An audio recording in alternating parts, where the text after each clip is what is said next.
ప్రతిరోజు ఉంటుంది.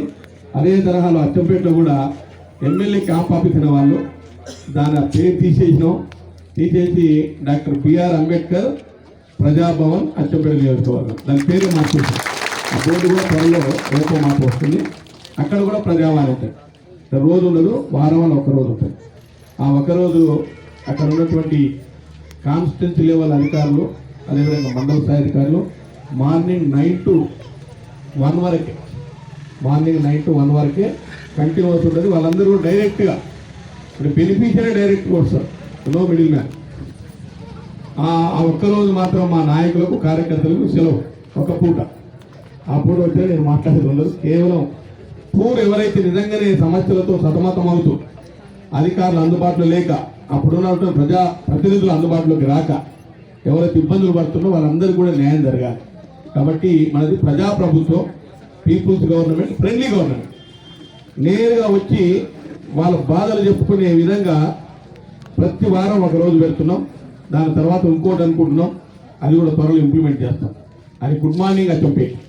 Good morning Achampet అంటే ఒక అచ్చంపేట తిరగాం. ఒకరోజు ఒంగోలు తిరుగుతాం, ఒకరోజు చారగొండలో తిరుగుతాం. మండల హెడ్ క్వార్టర్స్లో మార్నింగ్ 6 to 9 ఉంటుంది. 6 to 9 మార్నింగ్ డ్రెస్తోనే తిరుగుతాం. ఎవరు అడ్డం వస్తే వాళ్ళ అమ్మ ఏం సమస్య.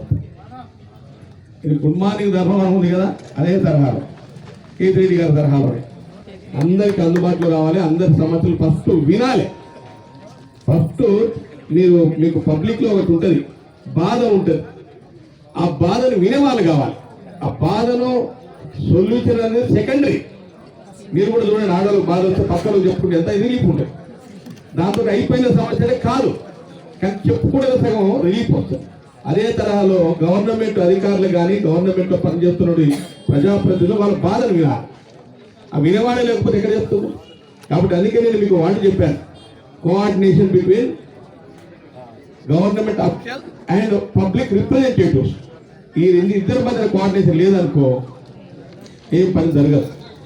ఇద్దరు కోఆర్డినేషన్ పనిచేస్తేనే ప్రజలు నిజమైనటువంటి సేవ చేయగలుగుతాం.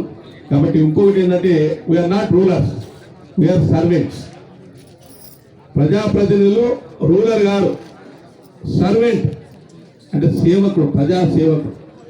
కాబట్టి ఆ తరహాలో పనిచేయమని మా ముఖ్యమంత్రి గారు నిన్న కూడా అందరికీ చెప్పడం జరిగింది. మీరు కూడా దయచేసి, నేను ఎవరిని ఇబ్బంది పెట్టను. అట్లని మీరు పని చేయకపోతే కూడా అది కూడా మంచిది. మరి ఆ లిమిట్ దాటితే మరి ఎక్కడో దగ్గర ఇబ్బంది పెట్టాల్సి వస్తుంది. మీ పని మీరు చేయండి, నా పని నేను చేస్తాను. ఎవరు పని చేసినా ప్రజల కోసం. కాబట్టి అత్యంత ఫ్రెండ్లీ గవర్నమెంట్ మనం చూపించాలి. ఎందుకు చూపిస్తా, చిన్న ఎగ్జాంపుల్ చెప్తా. మీరు అప్లికేషన్ తీసుకొని వస్తారు ఎంఆర్ఓ ఆఫీస్కో ఎంపీ ఆఫీస్. వాళ్ళు అప్లికేషన్ తీసుకోకపోతే ఏమనుకుంటారు చెప్పండి. ఈ పని చేస్తావా చేయవా దానికి సెకండరీ. బట్ అప్లికేషన్ తీసుకుని తప్పకుండా పరిశీలన చేస్తా, వీళ్ళుండి చేయగలుగుతాను, ఎంత హ్యాపీగా ఫీల్ అవుతారు. ఎప్పో ఏం పని లేదండి, నేను వచ్చినాం అనుకో మిమ్మల్ని ఏమన్నారు, మమ్మల్ని తిడతారు. ఏం గవర్నమెంట్ ఏందా ఇది. మార్పు కనబడాలి.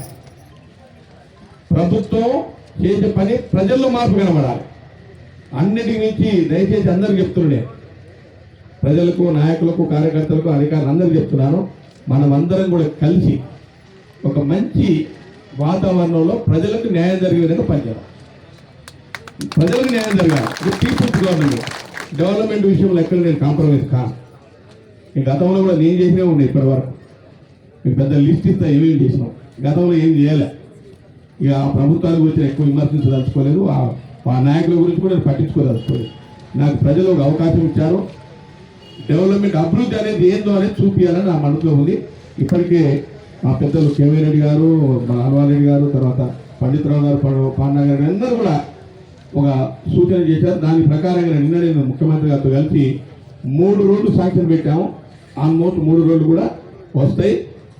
నీకు ఒంగూరు గేటు నుంచి చూస్తే ఒంగూరు మండలం ఒకటి ఉంది ఇక్కడ అనే రకంగా డబల్ రోడ్ వేసి మధ్యన లైటింగ్ పెట్టి ఒక మంచి వాతావరణం. అది ఒంగూరు ఉంది ఇక్కడ. ఇప్పుడు ఒంగూరు ఒక గేట్ మీద పోయేటోళ్ళు పెద్ద మండలం అనుకోరు, ఏదో ఊరు అనుకుంటారు. నాకు తెలిసైతే హైదరాబాద్ నుంచి పోయేటోళ్ళు ఒంగూరు మండలం ఎన్నుకోవడానికి జనరల్ పబ్లిక్ అనుకోరు. మండలం ఎన్నుకోవడం అనుకోవాలని ఏం చేయాలి అని అది కనబడాలి. ఇప్పుడు ఇది ప్రీవియస్ గా ఇటు పోయేది 1 వే చేస్తాం, ఒకటి పోయేది ఒకటి వచ్చేది.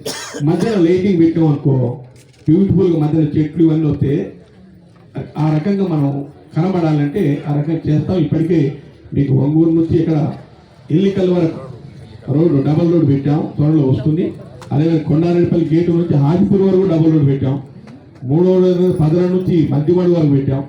ఇక త్వరలో బిజినెస్ కూడా మీకు ఉల్పల్ బీచ్ కూడా త్వరలో ఒక నెలలో స్టార్ట్ చేస్తాం. ఆల్రెడీ మాట్లాడడం జరిగింది. మా కోమరెడ్డి వెంకరెడ్డి గారు అదృష్టం ఏంటంటే మంత్రులు కానీ సీఎం కానీ అత్యంత దగ్గర నాకు పాత సిస్టమ్ ఉంది కాబట్టి అత్యంత దగ్గర కాబట్టి ఎవరి కాడి పేరు నో అంటలేదు. ఆ పిట్టు కూడా త్వరలోనే స్టార్ట్ చేస్తాం, చెప్పడం కాదు స్టార్ట్ చేయడం. గతంలో చెప్పి అలసిపోయారు, చెప్పి వాళ్ళ పాడేది వీరు పాడేది. ఇప్పుడు చెప్పడం తక్కువ, చేయడం ఎక్కువ ఉంటుంది. ఒకటి మార్పు అంటే అధికారుల లోపల మార్పు రావాలి. ఏ అధికారికానికి వచ్చిన response and respect. MPDO MRO office పోతే ఎవరైనా వస్తే అమ్మ ఫస్ట్ కూర్చోండి, ఏంటి నీ బాధ, నీ విషయం ఏంటి, అప్లికేషన్ తీసుకున్నామో పరిశీలన చేస్తాం. సాధ్యమైనంత వరకు అవుతుందంటే వాళ్ళకు ఒక నమ్మకం, వాళ్ళకు తృప్తి. ఏమోపోమో మస్తు ఇస్తారు కాగితాలు అవుతుందా, ఇవన్నీ అయితే అన్నామనుకో వాళ్ళు ఏమనుకుంటారంటే ముందు రావడమే అత్యంత బాధాకరంతో వస్తారు. ఎక్కువ తిప్పకండి దయచేసి. అయ్యేది ఉంటే చేస్తామని చెప్పండి. ఒకవేళ కాంది ఉంటే అమ్మ ఇక్కడ కాదు కలెక్టర్ దగ్గర వెళ్ళండి, లేకపోతే పై అధికారికి వెళ్ళండి అని చెప్పాలి. కానీ మీరు ఆ రెస్పాన్స్ అంటే response and respect, respect and response ఈ రెండు అధికారుల దగ్గర కనపడాలి. అదేవిధంగా పోలీస్ స్టేషన్ కూడా అంటే మీకు వాళ్ళకి సపరేట్గా చెప్తాం. ఇక పోలీస్ స్టేషన్లో అయితే అప్లికేషన్లో తీసుకోలే గతంలో. అసలు పోలీస్ స్టేషన్ పోతే ఎలా కొట్టింది, పోవాలి ఎక్కడ చెప్పుకుంటే చెప్పుకోపో ఎందుకు ఇచ్చిన అప్లికేషన్ ఇది ఉండదు. పోలీస్ స్టేషన్లో కూడా ఎవరు అప్లికేషన్ ఇచ్చినా అచ్చంపేట నియోజకవర్గం తీసుకోవాల్సిందే. రాష్ట్ర సంగతి రెస్పాండ్ కావాల్సిందే. Whether it positive or negative, what ever it may be, they have to give the respect and respond. So ఈ సిస్టమ్ అచ్చంపేట నియోజకవర్గంలో కొనసాగిస్తాం. అన్నిటికీ ఫ్రెండ్లీ గవర్నమెంట్, పీపుల్స్ గవర్నమెంట్. ఇది కావాలంటే అందరు కలిసికట్టుగా పనిచేయాలి. అదేవిధంగా మీరు ఇంతకుముందు మాట్లాడేటప్పుడు చెప్పారు. అయితే ఇంతకుముందు ఈ కరెంటు పోయిన సంగతి కూడా చెప్తాను.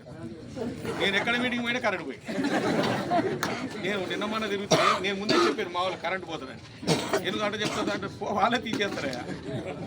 అటువంటి దుర్మార్గం పనులు మేము చేయం. గతంలో డెమోక్రసీ అనేదానికన్నా డిక్టేటర్షిప్ అంటే కరెక్ట్ గత ప్రభుత్వం. అందుకే మళ్ళీ మా ముఖ్యమంత్రి గారు ఏం చేశాను, ధర్నా చౌక్ ఓపెన్ చేసిన మేమే. ఎవరైనా వచ్చి ధర్నా చేసుకోరు, ఏ విషయంలో మాట్లాడు. ఇదేది ప్రజల హక్కు, అడిగేది మానవుని హక్కు. ఇదే ఫండమెంటల్ రైట్. క్వశ్చన్ చేసేది ఫండమెంటల్ రైట్. ఈ ఫండమెంటల్ రైట్ లేకపోతే ఇక దానికి there is no democracy, there is no meaning of democracy. అర్థమే లేదు. అడగాలి. ఇప్పుడు మేము కూడా అడగలేదనుకో, మాకు అడగలేదనుకో తప్పులు చేస్తూనే ఉంటాం. మీరు అడగాలి, సార్ మాకు రేషన్ కార్డు ఇస్తామని. అందుకే ఆడోళ్ళకు 6 గ్యారెంటీ కార్డు పెట్టినప్పుడు చెప్పిన మాట, అమ్మ కార్డు దాపెట్టు 3 నెలలు అన్ని కాకపోతే మమ్మల్ని వచ్చి అడగాలి, సార్ నువ్వు చెప్పినవి ఎందుకైతే లేదు అంటే. ఆ స్వేచ్ఛ ఒక కాంగ్రెస్ గవర్నమెంట్ ఉంటుంది, ఏ గవర్నమెంట్ ఉంటుంది. గతంలో అడిగినరా ఎవరన్నా? అసలు మీకు ఆ ఎమ్మెల్యే దొరికిందా? ఎవరన్నా మాట్లాడనిచ్చిండా? ఎక్కడైనా మీటింగ్ పెట్టినప్పుడు ఏమనేది, బండెక్కి పోలీస్ బండెక్కి అన్నారు. చివరికి ఆయన పోలీస్ బండెక్కి, చివరికి ఆయన ఎవరు చెప్పకుండా పోలీస్ బండెక్కి వెళ్ళిపోయాడు. ఇది కాదు, నేను అటువంటి కాను. ఎవరైనా క్వశ్చన్ చేయొచ్చు. ఆ క్వశ్చన్ అనేది ఎట్లుండాలంటే డెమోక్రటిక్ మెథడ్లో ఉండాలి. అంటే మంచి పొలైట్గా, సార్ మాకు ఇది రాలేదు, సార్ ఇది కావాలి, ఇది అన్నట్టు అది కుదరదు. ఇది పొలైట్గా, నేను పొలైట్గా ఉంటే మీరు పొలైట్గా ఉండండి. అధికారులు కూడా అదే చెప్తున్నాను. మరి రెగ్యులర్గా రావాలి, ఆఫీసులు కంపల్సరీ రెగ్యులర్ రావాలి. మీ వద్ద మీకు కూడా మంచి పేరు వస్తుందమ్మా. ఒక ఎంపీడీఓ గారు ట్రాన్స్ఫర్ అయిన రోజు చాలామంది బాధపడాలి. ఓ ఎంఆర్ఓ ట్రాన్స్ఫర్ అయిన రోజు చాలామంది బాధపడాలి. ఒక ఎస్ఐ ట్రాన్స్ఫర్ అయిన రోజు చాలామంది బాధపడాలి. అది అప్పుడే నిజమైనటువంటి మీరు ప్రజాసేవ చేయించిందా లేదా? మా కోసం, మా మెప్పు కోసం పనిచేస్తే మీరు ప్రజాసేవ చేయనట్టే. ప్రజల మెప్పు కోసం,